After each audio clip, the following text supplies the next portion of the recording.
मनुष्य बहुत अजीब है। वह अपनी गरीबी को बाहर खोजता है। वह कहता है साधन नहीं है, अवसर नहीं है, समय ठीक नहीं है, लोग साथ नहीं दे रहे।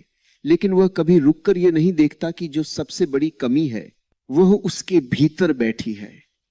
क्योंकि अगर भीतर समृद्धि हो तो बाहर के साधन अपने आप आकार लेने लगते हैं, और अगर भीतर अभाव हो तो बाहर के खजाने भी मिट्टी जैसे लगते हैं। भगवान विष्णु का पहला संकेत यही है कि जीवन को धारण करना आना चाहिए। विष्णु का अर्थ किसी मूर्ति से नहीं है। विष्णु एक अवस्था है जो जीवन को थामे हुए है, जो बिखरने नहीं देता, जो टूटने से पहले संभाल लेता है। और जिस मनुष्य का मन ही टूटा हुआ हो, बिखरा हुआ हो, अस्थिर हो, वह धन को कैसे संभालेगा? धन तो बहुत बात की बात है, वो अपने विचार भी नहीं संभाल पाता। गरीबी का पहला कारण आलस्य नहीं है जैसा समाज ने सिखाया है। गरीबी का पहला कारण अस्थिरता है। आज कुछ करने का मन, कल कुछ और करने की लालसा। आज एक दिशा, कल दूसरी दिशा, भीतर कोई केंद्र नहीं। जीवन की नाव ऐसे ही नहीं डूबती, वो इसलिए डूबती है क्योंकि उसमें पतवार ही नहीं होती, और पतवार का नाम है स्थिरता। विष्णु का पहला गुण है स्थिर रहना, लेकिन जड़ होना नहीं। स्थिरता का अर्थ यह नहीं कि जीवन रुक जाए। स्थिरता का अर्थ है कि भीतर एक ऐसा स्थान हो जहां से तुम हिलते नहीं हो, चाहे बाहर कितने ही तूफान क्यों न हो। जो मनुष्य हर परिस्थिति में अपनी धुरी बदल देता है वो कभी भी समृद्ध नहीं हो सकता, क्योंकि समृद्धि भरोसा मांगती है, और भरोसा उसी पर किया जाता है जो स्थिर हो। तुमने देखा होगा जीवन में कई लोग बहुत मेहनत करते हैं फिर भी खाली हाथ रहते हैं, और कई लोग बिना अधिक संघर्ष के भी पर्याप्त पा लेते हैं। यह कोई भाग्य का खेल नहीं है, यह मन की दशा का परिणाम है। जो व्यक्ति भीतर से डरा हुआ है वह जितना भी कमाए वह डर में ही जिएगा, और जो व्यक्ति भीतर से स्थिर है वह थोड़े में भी संतुलन पा लेता है। स्थिरता का अर्थ है कि मन भटकता नहीं। इच्छाएं आती हैं लेकिन वे तुम्हें घसीटती नहीं। योजनाएं बनती हैं लेकिन वे तुम्हें बेचैन नहीं करती। आज के मनुष्य की समस्या यह नहीं है कि उसके पास साधन नहीं है, उसकी समस्या यह है कि उसके पास ठहराव नहीं है। वह हर समय कहीं और होना चाहता है। जो है उससे वह कभी संतुष्ट नहीं, और जो नहीं है उसके पीछे वो पागल है। विष्णु का पहला गुण तुम्हें सिखाता है कि पहले अपने भीतर घर बनाओ। जो भीतर बेघर है वह बाहर मकान बनाकर भी भिखारी ही रहेगा। भीतर अगर कोई केंद्र नहीं तो बाहर की संपत्ति भी बोझ बन जाती है। स्थिर मन ही धन को संभाल सकता है, अन्यथा धन भी तुम्हें संभालने लगता है। और फिर आता है दूसरा गुण जो पहले से ही जुड़ा हुआ है लेकिन अलग भी है, संतुलन। जीवन में लोग या तो बहुत ज्यादा पकड़ लेते हैं या पूरी तरह छोड़ देते हैं। दोनों ही अवस्थाएं गरीबी को जन्म देती हैं। जो बहुत पकड़ता है वह डर से पकड़ता है, और जो सब छोड़ देता है वह पलायन से छोड़ता है। विष्णु का मार्ग बीच का है, न तो पकड़ो न भागो, संतुलन में रहो। संतुलन का अर्थ है कि जीवन में जो आवश्यक है उसे स्वीकार करो, और जो अनावश्यक है उसे जाने दो। लेकिन मनुष्य उल्टा करता है, वह आवश्यक को टालता है और अनावश्यक में उलझ जाता है। वह मेहनत से भागता है और सपनों में जीता है। वह अनुशासन से डरता है और चमत्कार की प्रतीक्षा करता है। गरीबी केवल पैसों की नहीं होती, गरीबी निर्णयों की भी होती है। जो मनुष्य सही समय पर सही निर्णय नहीं ले पाता वह धीरे धीरे खाली हो जाता है। संतुलन का अर्थ है सही समय की पहचान, कब रुकना है और कब चलना है, कब बोलना है और कब मौन रहना है, कब खर्च करना है और कब रोकना है। विष्णु का दूसरा गुण यही सिखाता है कि अति हर जगह खतरनाक है। बहुत ज्यादा कमाने की लालसा भी उतनी ही घातक है जितनी कुछ भी न करने की प्रवृत्ति। बहुत ज्यादा बचाने की आदत भी उतनी ही विषैली है जितनी अपव्यय की आदत। संतुलन में ही जीवन बहता है। मनुष्य सोचता है कि धन इकट्ठा कर लेने से वो सुरक्षित हो जाएगा, लेकिन धन सुरक्षा नहीं देता, संतुलन देता है। जिसने जीवन को समझ लिया है उसे धन की चिंता नहीं रहती, और जिसने जीवन को नहीं समझा उसे कितना भी धन दे दो वह डरा ही रहेगा। संतुलन का सबसे गहरा अर्थ है कि तुम अपनी आवश्यकता को पहचानो। आज की दुनिया ने इच्छाओं को आवश्यकता का नाम दे दिया है, और जो व्यक्ति हर इच्छा को आवश्यकता मान लेता है वह कभी तृप्त नहीं हो सकता। तृप्ति ही वास्तविक समृद्धि है। बिना तृप्ति के धन केवल संख्या है। विष्णु का मार्ग तुम्हें यह नहीं सिखाता कि धन बुरा है, वह यह सिखाता है कि धन को जीवन का केंद्र मत बनाओ। केंद्र अगर धन हो गया तो जीवन बिखर जाएगा, और केंद्र अगर जीवन हो गया तो धन अपने आप संतुलित हो जाएगा। जब मन स्थिर होता है और संतुलन में होता है तब एक अद्भुत परिवर्तन होता है। व्यक्ति जल्दबाजी छोड़ देता है, वो परिणाम की चिंता कम करता है और प्रक्रिया में उतरता है। वो तुलना करना छोड़ देता है, वो दूसरे की थाली नहीं देखता, वो अपने हिस्से को समझता है। गरीबी का सबसे बड़ा जाल तुलना है। जो व्यक्ति दूसरों को देखकर जीता है वह हमेशा खुद को छोटा पाएगा, क्योंकि कहीं ना कहीं कोई ना कोई आगे होगा। विष्णु का गुण कहता है अपनी गति से चलो। नदी और समुद्र की तुलना नहीं होती, दोनों अपने अपने ढंग से पूर्ण हैं। स्थिरता और संतुलन जब जीवन में उतरते हैं तब व्यक्ति के भीतर एक मौन पैदा होता है। वही मौन आगे चलकर गहरी समृद्धि का द्वार बनता है, क्योंकि जो व्यक्ति भीतर से शांत है वो बाहर की हलचल में भी सही निर्णय लेता है। याद रखना, गरीबी कोई शाप नहीं है, वह एक संकेत है। संकेत कि कहीं भीतर कुछ असंतुलित है, कहीं मन बहुत दौड़ रहा है, कहीं पकड़ बहुत ज्यादा है, कहीं डर बहुत गहरा है। विष्णु का पहला और दूसरा गुण उसी डर को पिघलाना शुरू करते हैं। यह कोई उपदेश नहीं है, यह केवल देखने का तरीका है। अगर तुमने अपने जीवन में बार बार गिरावट देखी है तो बाहर के कारणों को देखने से पहले भीतर झांकना। वहां शायद अस्थिरता छुपी हो, वहां शायद संतुलन की कमी हो, और जब ये देखने की दृष्टि जागती है तब जीवन धीरे धीरे बदलता है। बिना शोर के, बिना घोषणा के, बिना किसी चमत्कार के, क्योंकि वास्तविक परिवर्तन हमेशा शांत होता है। मनुष्य की सबसे गहरी समस्या यह नहीं है कि उसके पास धन नहीं है, समस्या यह है कि वो डरा हुआ है। डर दिखाई नहीं देता लेकिन वही सब कुछ चलाता है। डर के कारण ही वो जमा करता है, डर के कारण ही वो रोकता है, डर के कारण ही वो खुलकर जी नहीं पाता। और जहां डर है वहां समृद्धि नहीं टिकती, क्योंकि समृद्धि को खुला आकाश चाहिए। विष्णु का तीसरा गुण इसी डर को छूता है। यह गुण है संरक्षण का। लेकिन जैसा लोग समझते हैं वैसा नहीं। लोग सोचते हैं कि संरक्षण का अर्थ है चीजों को पकड़ कर रखना, लेकिन विष्णु का संरक्षण पकड़ नहीं है, वह प्रवाह है। जो जीवन को बहने देता है वही वास्तव में उसकी रक्षा करता है। देखना, जो पानी बहता है वह कभी सड़ता नहीं, और जो पानी रुक जाता है वही दुर्गंध बन जाता है। धन भी पानी जैसा है, जो बहता है वही जीवित रहता है, जो रुक जाता है वही जीवन में बोझ बन जाता है। लेकिन मनुष्य रुकना चाहता है क्योंकि उसे भरोसा नहीं है। गरीबी का एक गहरा कारण यह भी है कि मनुष्य जीवन पर भरोसा नहीं करता। वो मानता है कि अगर उसने आज थोड़ा छोड़ दिया तो कल उसके पास कुछ नहीं बचेगा। यह भय बचपन से सिखाया गया है। समाज ने कहा है बचाओ, रोको, संभालो, क्योंकि जीवन शत्रु है। विष्णु का गुण कहता है जीवन शत्रु नहीं है।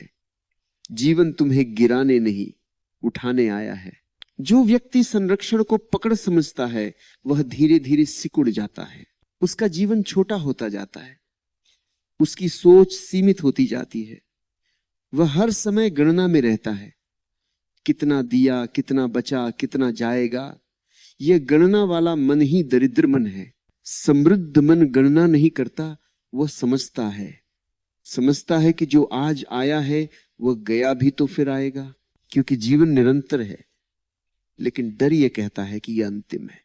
यही डर मनुष्य को कंजूस नहीं, गरीब बनाता है। विष्णु का तीसरा गुण सिखाता है कि संरक्षण का अर्थ है प्रवाह को बाधित न करना। इसका अर्थ यह नहीं कि सब कुछ लुटा दिया जाए। इसका अर्थ यह है कि जहां जीवन मांगे वहां रोका न जाए, जहां करुणा उठे वहां हाथ न बंधे, जहां सहयोग की पुकार हो वहां गणना बीच में न आए।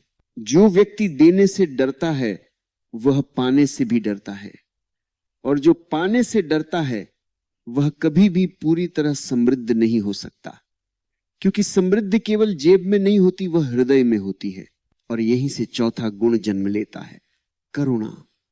लोग करुणा को कमजोरी समझते हैं। उन्हें लगता है कि करुणा से आदमी लुट जाता है, लेकिन करुणा ही वह शक्ति है जो मनुष्य को भीतर से अमीर बनाती है। जिसके भीतर करुणा है उसके भीतर डर नहीं टिकता।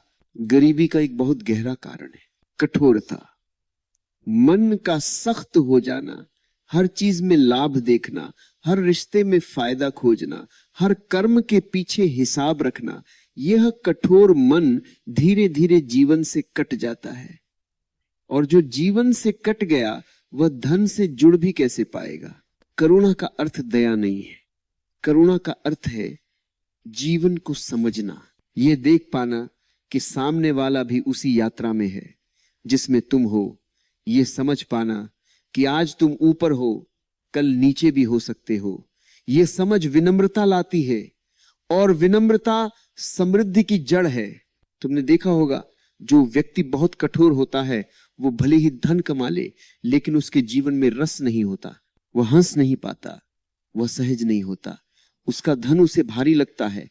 और जो व्यक्ति करुणाशील होता है उसके पास कम भी हो तो भी वह हल्का होता है। विष्णु का चौथा गुण यही कहता है कि करुणा कोई नैतिकता नहीं है, यह एक विज्ञान है। करुणा मन को खोलती है, और खुला मन ही नए अवसरों को पहचान पाता है। बंद मन अवसर के सामने से गुजर जाता है और देख भी नहीं पाता। गरीबी केवल साधनों की कमी नहीं है, वह दृष्टि की कमी है।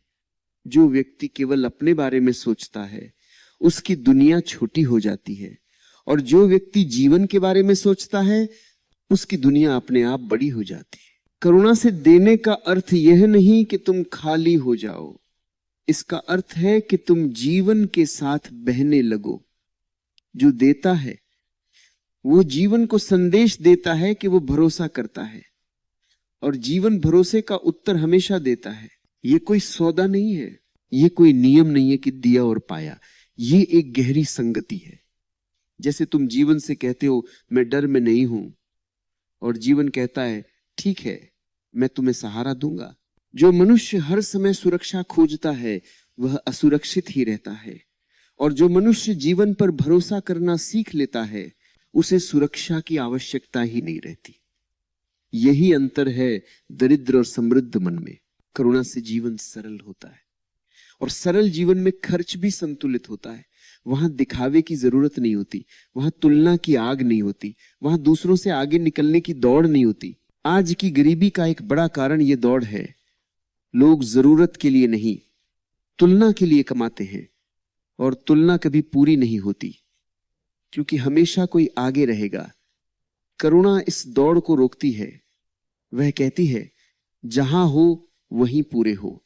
जिस दिन मनुष्य यह समझ लेता है कि जीवन कोई प्रतियोगिता नहीं है, उसी दिन उसके भीतर से बहुत बड़ा बोझ उतर जाता है, और बोझ उतरते ही समृद्धि की राह खुलती है, क्योंकि समृद्धि हल्के मन को ही मिलती है।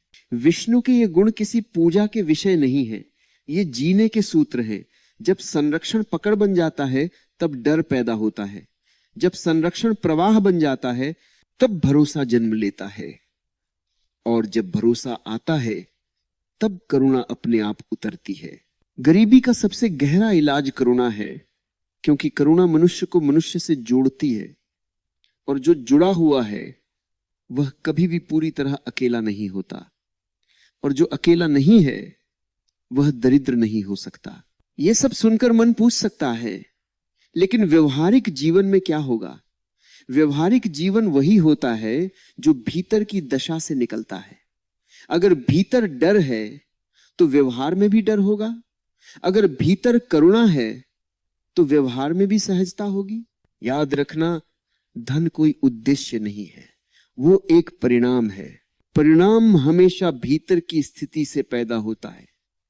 अगर भीतर कठोरता है तो बाहर संघर्ष होगा, अगर भीतर करुणा है तो बाहर सहयोग मिलेगा। विष्णु का तीसरा और चौथा गुण मनुष्य को यह समझाते हैं कि जीवन को बांधो मत, बहने दो, और खुद को अलग मत करो, जोड़ो। जहां जोड़ है वहां जीवन है, और जहां जीवन है वहां समृद्धि अपने आप रास्ता ढूंढ लेती है। ये सब किसी चमत्कार की तरह नहीं घटता, ये धीरे धीरे घटता है। जैसे बर्फ पिघलती है, जैसे रात के बाद सुबह आती है, बिना शोर के, बिना घोषणा के। और जब मनुष्य यह देख पाता है कि उसका डर ही उसकी गरीबी था, तब वह पहली बार हल्का महसूस करता है। उसी हल्केपन में आगे का द्वार खुलता है। मनुष्य जीवन से सबसे बड़ा अपराध यही करता है कि वह उस पर भरोसा नहीं करता। वह हर समय किसी न किसी सहारे की खोज में रहता है। कोई व्यक्ति धन को सहारा बना लेता है, कोई पद को, कोई नाम को, कोई संबंधों को, लेकिन सहारा बाहर खोजने वाला मन भीतर से कमजोर होता है, और कमजोर मन चाहे कितना भी धन इकट्ठा कर ले, भीतर से वह दरिद्र ही रहता है। विष्णु का पांचवां गुण इसी कमजोरी को छूता है। यह गुण है भरोसे का, लेकिन यह भरोसा किसी व्यक्ति पर नहीं, किसी व्यवस्था पर नहीं, किसी ईश्वर की कल्पना पर भी नहीं। यह भरोसा जीवन पर है। जीवन जैसा है वैसा ही पर्याप्त है। जीवन विरोध में नहीं है, जीवन साथ है। ये समझ जिस दिन उतरती है उसी दिन गरीबी की जड़ कट जाती है। गरीबी का सबसे गहरा रूप यह है कि मनुष्य खुद को जीवन से अलग मान लेता है। उसे लगता है कि जीवन कुछ और है और वह कुछ और है। जैसे जीवन कोई बाहर बैठा न्यायाधीश हो जो कभी देगा कभी छीन लेगा। इस अलगाव में डर पैदा होता है, और डर ही वह बीज है जिससे दरिद्रता उगती है। जिस दिन मनुष्य ये देख लेता है कि वह जीवन से अलग नहीं है, कि वही जीवन है, उसी दिन उसकी आंखों में एक अलग चमक आ जाती है। अब वह जीवन से लड़ता नहीं, वह जीवन के साथ चलता है। अब उसकी मेहनत में तनाव नहीं होता, उसकी प्रतीक्षा में घबराहट नहीं होती। भरोसे का अर्थ ये नहीं कि हाथ पर हाथ रखकर बैठ जाओ। भरोसे का अर्थ है कि जो भी करो पूरे मन से करो, लेकिन परिणाम को लेकर कांपो मत। जो व्यक्ति परिणाम से डरता है वह वर्तमान को खो देता है, और जो वर्तमान को खो देता है वह भविष्य को कैसे पाएगा? विष्णु का विश्राम एक गहरा संकेत है। यह विश्राम आलस्य नहीं है, यह वह अवस्था है जहां मनुष्य भीतर से थका नहीं होता। बाहर वह काम करता है, दौड़ता है, निर्णय लेता है, लेकिन भीतर एक गहरी शांति बनी रहती है। वही शांति वास्तविक संपत्ति है। आज का मनुष्य भीतर से लगातार थका हुआ है, इसलिए वह छुट्टियां खोजता है, मनोरंजन खोजता है, नशे खोजता है, लेकिन उसकी थकान शरीर की नहीं है, उसकी थकान भरोसे की कमी की है। वह हर समय खुद को बचाने में लगा है, और जो खुद को बचाने में लगा हो वह जी कैसे पाएगा? भरोसा जीवन को सौंप देना नहीं है, भरोसा जीवन के साथ चलना है। जैसे नदी बहती है, वो दिशा नहीं सोचती, वो भविष्य की चिंता नहीं करती, फिर भी वो समुद्र तक पहुंच जाती है। लेकिन अगर नदी बैठकर ये सोचने लगे कि कहीं सूख न जाऊं, कहीं रास्ता न बदल जाए, तो वो बहना ही भूल जाएगी। मनुष्य भी कुछ ऐसा ही करता है। वो बहने से डरता है, उसे लगता है कि अगर उसने नियंत्रण छोड़ा तो सब बिगड़ जाएगा।